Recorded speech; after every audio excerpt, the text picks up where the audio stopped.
Baik, kita mulai saja. Bismillahirrahmanirrahim. Assalamualaikum warahmatullahi wabarakatuh. Waalaikumsalam Waalaikumsalam warahmatullahi wabarakatuh. Alhamdulillah, hari ini kita masuk pekan keempat. Kita masih berbicara seputar ejaan. Tetapi di sini yang kita bahas diantaranya berkaitan dengan penggunaan angka, nama bilangan, tanda baca. Nah, karena itu mohon diperhatikan dengan sebaik-baiknya. Kita mulai dari yang pertama, bilangan dan angka. Nah, ternyata di dalam bahasa Indonesia, terutama IYD itu dibedakan. Ya, kapan kita menggunakan angka dan kapan kita menggunakan huruf dalam penyebutan angka bilangan itu. Saya berikan contoh, misalkan yang ini nih, angka 3.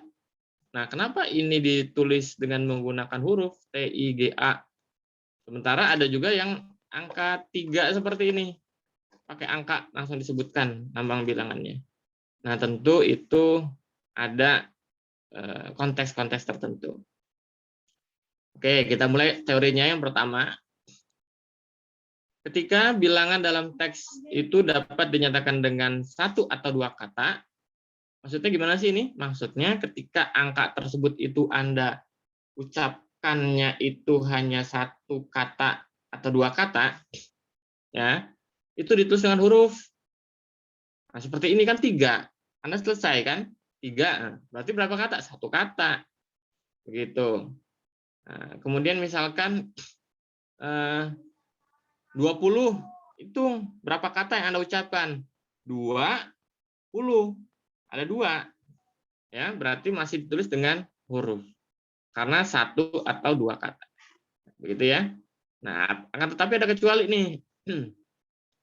Kecuali apabila bilangan angka tersebut itu dipakai secara berurutan. Seperti dalam perincian. Artinya tidak akan berpengaruh bilangan itu satu kata atau dua kata, itu nggak boleh ditulis pakai huruf. Kalau dia digunakan untuk menyebutkan, merinci ini menyebutkan, mengurutkan angka-angka tersebut dalam satu kalimat. Kita ambil contoh yang mana? Nih, nomor 3. Ya. Di sini ada 15. Berapa kata ini 15? 2, 15. Kenapa ditulis dengan angka? Karena ini dia dipakai berurutan. 5 satu kata. Kenapa dia tulis dengan angka lambang bilangan? Karena dia satu kata. Karena dia dipakai untuk mengurutkan ini. Nah, begitu teorinya. Itu nomor 1. Oke, kita ke teori kedua. Apabila bilangan tersebut digunakan di awal kalimat, itu harus selalu ditulis dengan huruf. Ya, jadi Anda mau menyebutkan angka berapa dari 1 sampai 100 ya, 99. Itu tidak boleh diletakkan di awal. Salah ini. Ya, walaupun itu satu kata, 3, lihat. Kenapa kok 3 nggak boleh angka begini? Karena dia di awal. Ya, jadi harus TIG dan ini sesuai teori yang pertama ini, satu kata. 50 masih dua kata, tulis aja di sini LIMA PULUH. Ya. Nah, bagaimana kalau angka-angka ini itu lebih dari 3 kata? Lebih dari 2 kata, 3, 4 dan seterusnya. Nah, ini kan ini berapa kata nih? Anda bilangnya jangan 72 tapi 72. Ya, 3 kata. 3 kata. Maka bukan huruf yang harus ditulis, melainkan seperti ini. Bagaimana kalau ini adanya di awal? Maka tidak boleh seperti ini. Lalu bagaimana cara pembetulannya? Kita ubah susunannya, perhatikan. Nah, ya. Catatan, apabila bilangan awal kalimat tidak dapat dinyatakan dengan 1-2 kata, seperti yang tadi, susunan kalimatnya diubah. Urutan-urutannya diubah. Ya, diganti, dibolak-balik lah begitu. Kita perhatikan ini, saya berikan contoh tadi 3 kata ini 25. bacanya 25, 3 kata. Tapi dia letaknya di depan. Kan nggak boleh teori ini, kedua ini. Ya. Nggak boleh dengan angka, harus dengan huruf awal kalimat itu. Nah, Anda kalau bikin kalimat itu diawali dengan huruf selalu. Karena balik lagi teori tentang penggunaan huruf kapital, ya, digunakan di awal kalimat. Nah, itu. Jadi nggak boleh langsung angka. Susunannya diubah. Ini salah nih, dua nih. Harus seperti ini. Ya, sama aja isi kalimatnya. Panitia mengundang 250 orang peserta. Nah, ini salah nih, 25 naskah. Dibalik aja. Di lemari tersimpan 25 naskah. Seperti itu. Oke, kita lanjut. Tulisan bilangan dengan huruf. Nah, ini tadi sudah ya. 12, DUA, belas, itulah. Ini masih 2 kata. Ya, boleh ditulis ini, boleh juga seperti ini. Pada momen-momen tertentu kita pakainya ini. Ya. Nah, ini pecahan. Anda sudah belajar lah ya, matematika, pecahan sini, cara membacanya seperti ini. Pengucapannya atau penulisannya. Gitu. Nah, ini ada lagi yang unik, yaitu tentang angka Romawi. Ya, Anda pernah menuliskan lah ya, angka yang ada abadnya I, apalagi X, V, dan seterusnya. Nah, itu ternyata juga harus diperhatikan cara penulisannya, tidak boleh salah. Ya. Nah, ini 20. Kalau itu angka Romawi, maka tidak boleh pakai ke. Kenapa tidak boleh pakai ke? Karena angka Romawi ini sudah menunjukkan bilangan tingkat. Oke, saya mau nonton film di bioskop ya, XXI. Udah langsung tulis XXI. Ya. Nah, tidak boleh pakai ke lagi. Jadi salah nih Anda kalau tuliskan abad ke strip XX. Nggak usah, jadi langsung saja. Nah, tapi kalau pakai angka Arab, ya, angka biasa seperti ini, tambahkan ke. Kalau dia ditulis pakai angka. Tapi kalau dia pakai huruf, kan 20 ini masih huruf, ya, maka tidak usah pakai strip lagi, langsung pokoknya nempel. Kedua, spasi dulu. Begitu pula dengan ini, ya, Perang Dunia ke strip II, salah. Ya, jadi langsung Perang Dunia 2. Nah, kalau pakai ini, pakai strip. Nanti Anda baca lagi ya, Anda baca tentang penggunaan tanda strip ini. Salah satu dipakai untuk menghubungkan angka dengan huruf atau sebaliknya huruf dengan angka. Misalkan 5 ribuan. Nah, an-nya kan huruf ya, pakai strip. 5.000 strip an dan seterusnya. Kemudian ini ya, bilangan yang digunakan sebagai nama geografi itu tidak boleh pakai angka. Tidak boleh pakai angka, harus selalu huruf. Ya, ini kan ada angka-angkanya nih, 2, 4, 5, 3, tapi pakai huruf. Karena digunakan untuk nama geografi. Nama tempat, itulah ya. Tuh. Oke, masih angka ya. Angka yang menunjukkan bilangan besar dapat ditulis dengan sebagian hurufnya. Jadi tidak usah ditulis nolnya banyak nih. 250 juta. Kalau juta kan sampai berapa? Nolnya sampai 6 ya. Nah, bolehlah kita ringkas dengan menggantikannya dengan JUTA. Ya. Ininya tetap. Karena sudah 3 ini. Dan ini untuk memudahkan juga ya. 4 malah ya, 250. 4. Tapi nggak apa-apa, ini juga 10 triliun karena untuk memudahkan penyebutannya. Nah, jadi 10 triliun ya, walaupun ini masih 2 kata tapi boleh digantikan dengan angka dan ininya dengan penyebutan ya, triliunnya. Oke, lalu yang berikutnya angka itu. Nah, kalau dia itu menyatakan ukuran-ukuran, satuan, besaran, nilai mata uang dan seterusnya, ini seperti ini teori 2. Teori yang angka 2 ini, itu selalu pakai ini. Ya. selalu pakai angka simbolnya itu, bukan pakai huruf. Misalkan beli telur 10 kilo, Anda tulis 10 kilo, salah. Karena ini digunakan untuk menyebutkan ini. Nah, tulis ini 10 kilo misalkan gitu ya. Dan seterusnya. Ya, uang juga begini. Karena ini ada teorinya, nilai mata uang. Oke, dan seterusnya.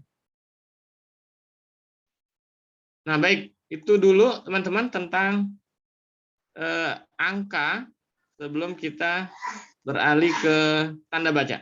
Silakan, ada yang mau disampaikan? Kita lanjut ya, nanti boleh diskusi kalau ada yang mau ditanya. Sambil Anda mencatat ada yang diskusikan. Kita beralih ke tanda titik, ini cukup banyak ya. Wah, banyak sekali, nanti Anda bisa pahami teori tentang tanda titik untuk apa saja. Ya, kita yang agak mirip-mirip saja tanda bacanya, apalagi koma juga. Silakan Anda pahami. Atau ketika Anda baca-baca sekilas ada yang mau ditanyakan, enggak, silakan ditanyakan. Koma juga. Nah, ini saja titik koma, karena memang ini asing sekali mungkin ya bagi Anda ya. Dan mirip juga ini dengan tanda baca titik 2. Ya, kalau titik 2 mungkin sudah sering lah ya. Titik 2 itu gimana? Ya udah, ini koma bawahnya diganti titik. Nah, jadi titik 2. Baik, kita mulai yang tanda titik koma. Nah, perhatikan ya teorinya ini yang kuning, ini contoh-contohnya. Jadi kalau ada contohnya itu akan semakin jelas kita menerapkan teori ini. Oke, yang pertama, tanda baca titik koma dipakai sebagai pengganti kata hubung untuk memisahkan kalimat yang setara dari kalimat satu ke kalimat yang lain dalam satu kalimat majemuk. Perhatikan contohnya. Jadi sebetulnya teman-teman di sini itu ada kata penghubung konjungsi. Tapi karena tanda titik koma ini teorinya itu untuk menggantikan, ya berarti kata penghubungnya tidak perlu lagi dipakai di sini. Ya, begitu. Oke, hari sudah malam, titik koma. Anak-anak masih baca buku, selesai, titik. Lalu mau nggak ini saya ganti dengan kata boleh? Berarti titik komanya nggak usah dituliskan lagi. Hari sudah malam, sedangkan anak-anak masih membaca buku. Nah, begitu ya. 2.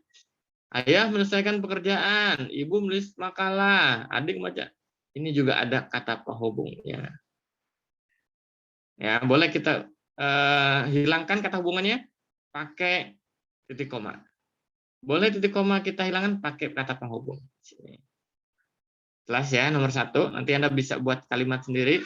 Hari ini kuis ya. Harusnya saya pengen tugas sih. Ya udah, nah gantian lah ya minggu depan lah. Jadi saya perintahkan untuk membuat kalimat-kalimat yang berbeda dari kalimat yang sudah ada biar Anda semakin paham. 2. Titik koma dipakai pada akhir rincian yang berupa klausa. Ingat, klausa harus klausa. Tidak boleh kata atau frasa. Misalnya begini. Ibu ke pasar membeli buah, sayur, dan perlengkapan dapur. Nah, itu kan rincian, tapi unsur-unsurnya bukan klausa, tapi kata. Apa saja? Beli buah, beli sayur, beli perlengkapan. Itu nggak boleh pakai titik koma. Ya, kalau nyebutin yang hanya kata, frasa nggak boleh titik koma. Pakainya apa? Koma. Ibu beli sayur, koma, beli buah, koma, beli apalagi misalkan lauk, koma, dan seterusnya. Pakainya koma, harus hati-hati. Nanti ada di sebelum-sebelumnya koma ya. Juga untuk merinci, tapi rinciannya unsurnya beda. Satu klausa, satu kata atau frasa. Gitu. Nah, gimana sih contohnya? Ini Anda perhatikan. Sini pakainya titik koma ini. Ya, titik koma. Ijazah sarjana titik koma dan seterusnya.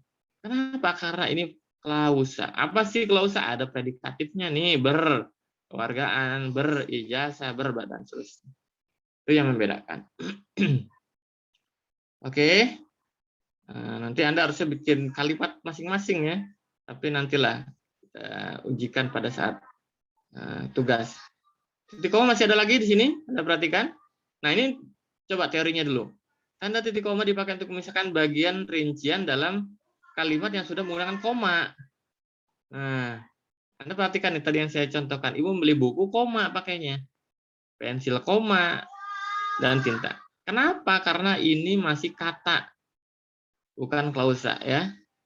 Nah, lalu mau beli yang lainnya nih, si ibu tadi itu dibatasi pakai titik koma karena ini beda kategori ya, beda kelompok ini kan. Buku, pensil, tinta itu mungkin masuknya ke perlengkapan sekolah. Sementara ibu belanja lagi nih, ada baju, ada celana, ada kaos ya. Itu dibatasi titik koma antara tadi perlengkapan sekolah dengan pakaian. Tapi untuk sesama pakaian ini pakainya koma, koma. Oh, beli lagi nih, belanja lagi nih. Makanan batasi pakai titik koma. Sesama makanan itu pakainya koma. Begitu. Teman-teman ya, ini teori titik koma. Masih ada nggak? Oh, ini titik 2. Ya, berarti sudah selesai titik koma. Diingat-ingat tuh hanya 3 teorinya. Ini sama yang ini. Nggak banyak ya. Nah, ini yang titik 2 nih kayaknya lebih banyak. Mungkin Anda sudah pada sering ya melihat titik 2 ini.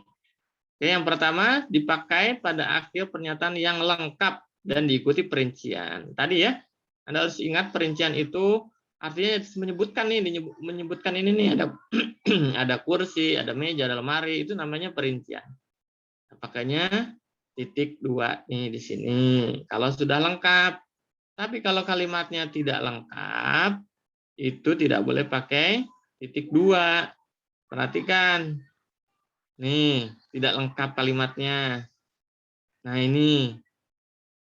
Tahu dari mana lengkap tidaknya ini kalimat? Ya coret aja rinciannya. Ya, mulai dari kursi, meja, lemarinya kita coret coba.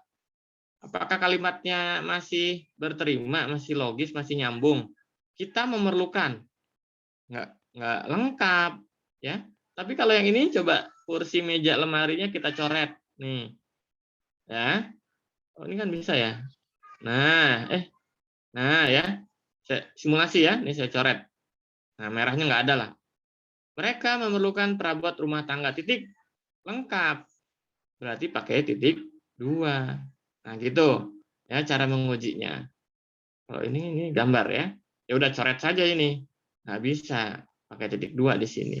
Itu perbedaannya. Ini juga sudah pada paham ya. Jadi kalau ada hal-hal yang ingin diisi seperti Anda mengisi biodata itu pakai titik 2 ya, karena untuk melengkapi, menjelaskan unsur yang dimaksud itu. Pemberian namanya ya, butuh isian, butuh penjelasan di sini. 4, kalau ada dialog ya, percakapan dalam naskah drama. Nah, itu Anda mau bikin naskah, ada orang-orangnya pastinya pakainya ini. Kalimatnya kalimat langsung. Oke, teman-teman, itu ada 4 ya, teori tentang titik 2. Jadi dipahami lagi. Nah, ini juga mirip-mirip nih, tanda hubung dengan tanda pisah. Yang agak panjang pisah ini.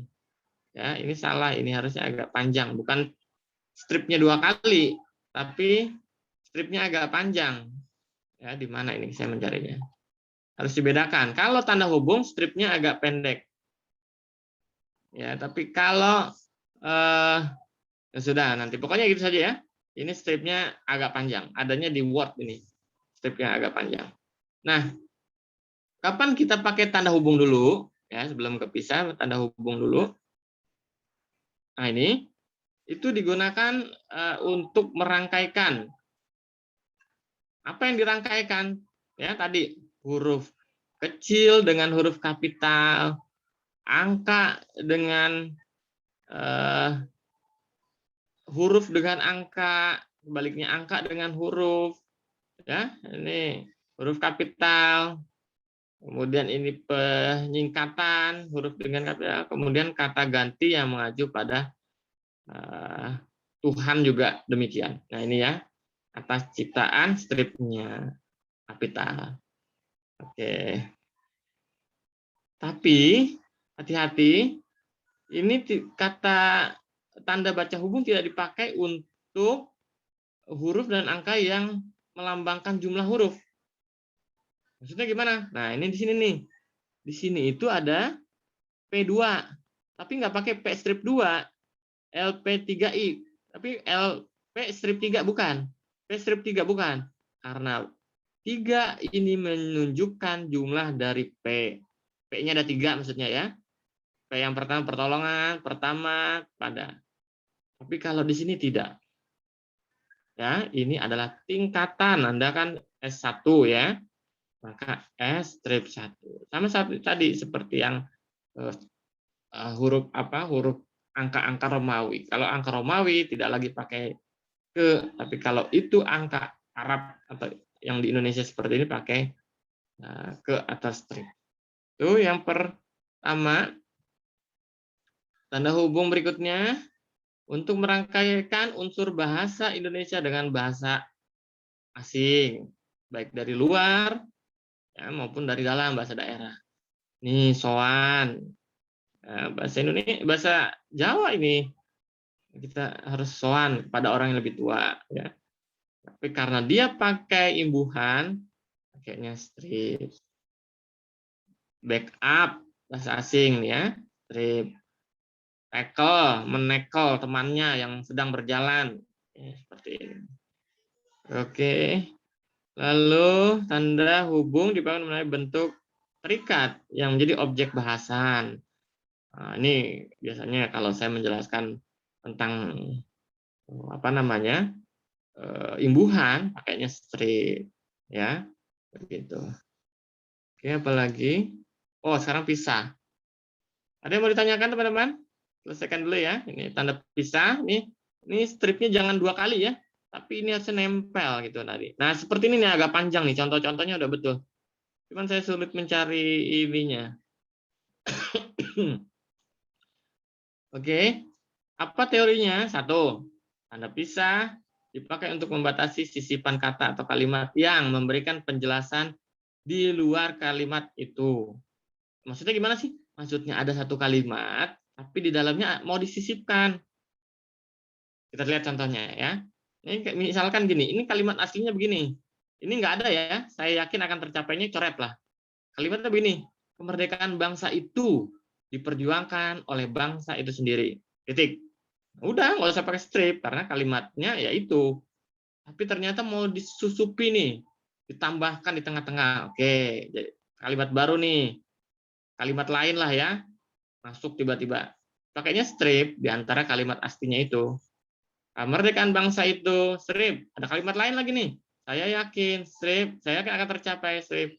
Nah, itu. Gitu ya teorinya.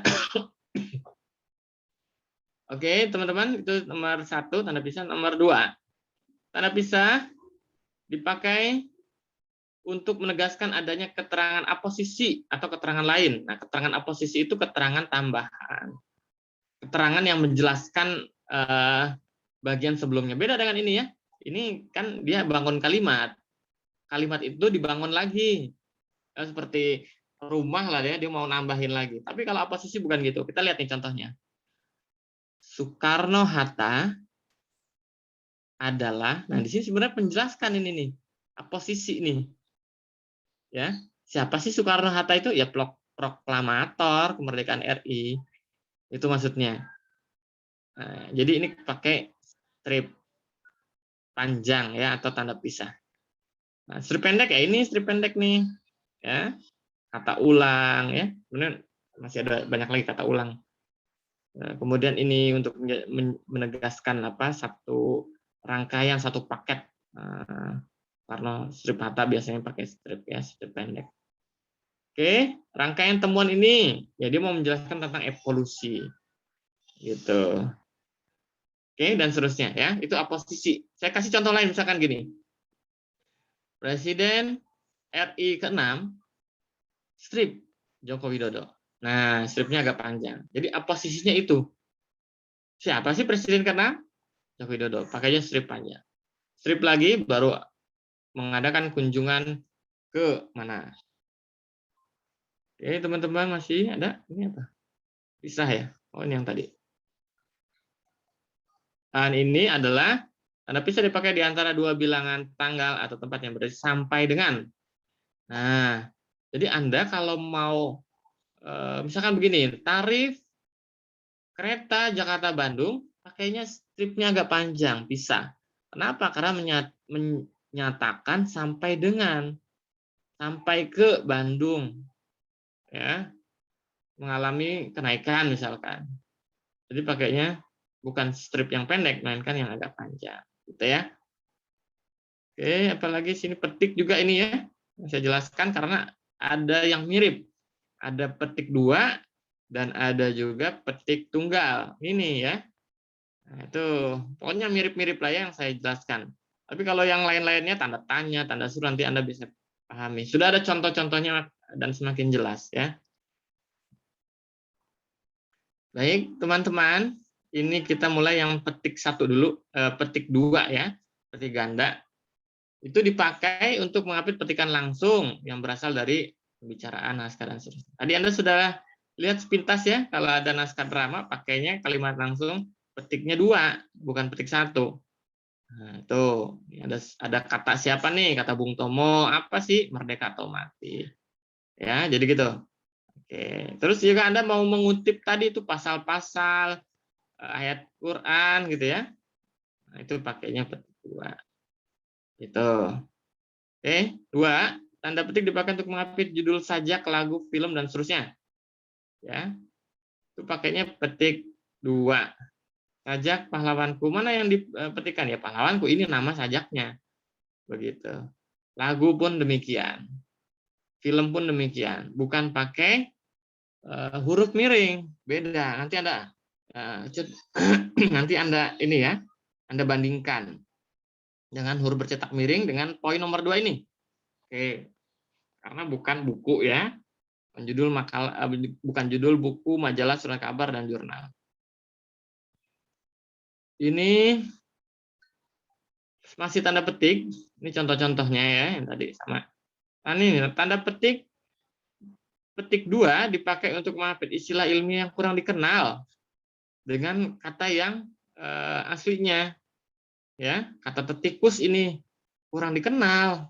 Kenapa? Karena yang familiar itu justru adalah mouse. Begitu ya. Kata unduh mungkin sekarang dikit-dikit sudah mulai dikenal ya, mengunduh. Tapi justru yang familiarnya tetap download saya, download.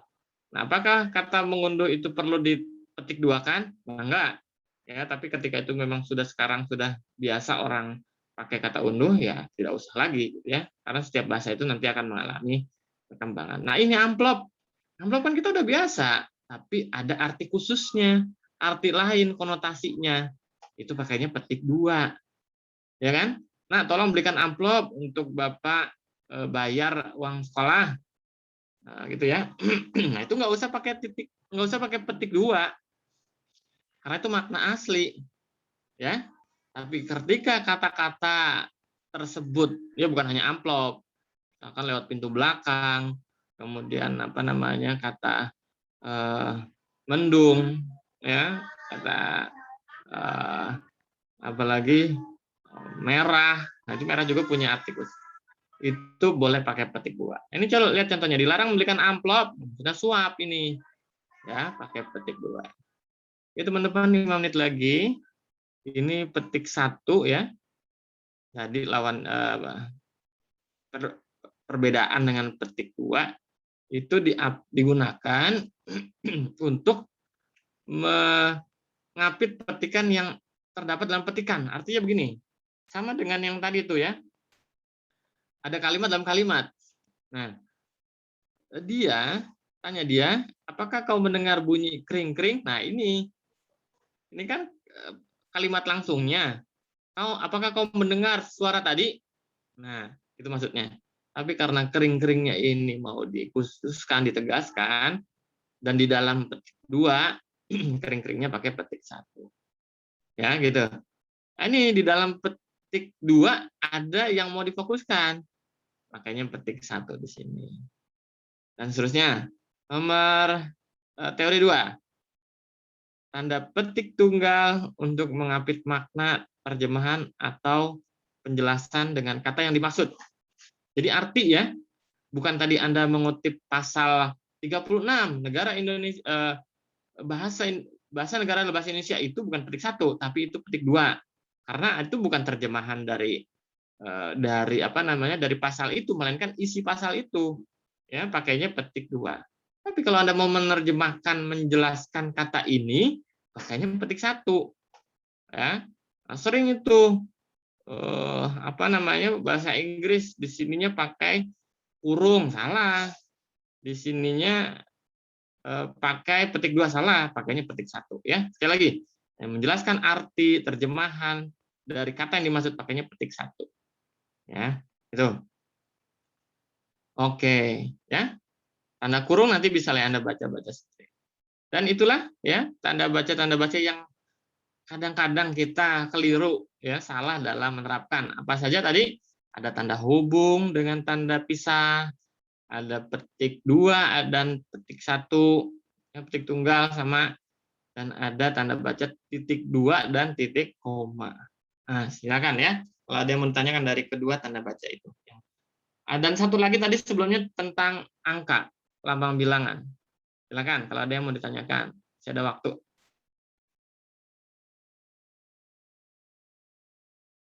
Silakan teman-teman. Oh, saya ini dulu ya. Sekarang saya hentikan.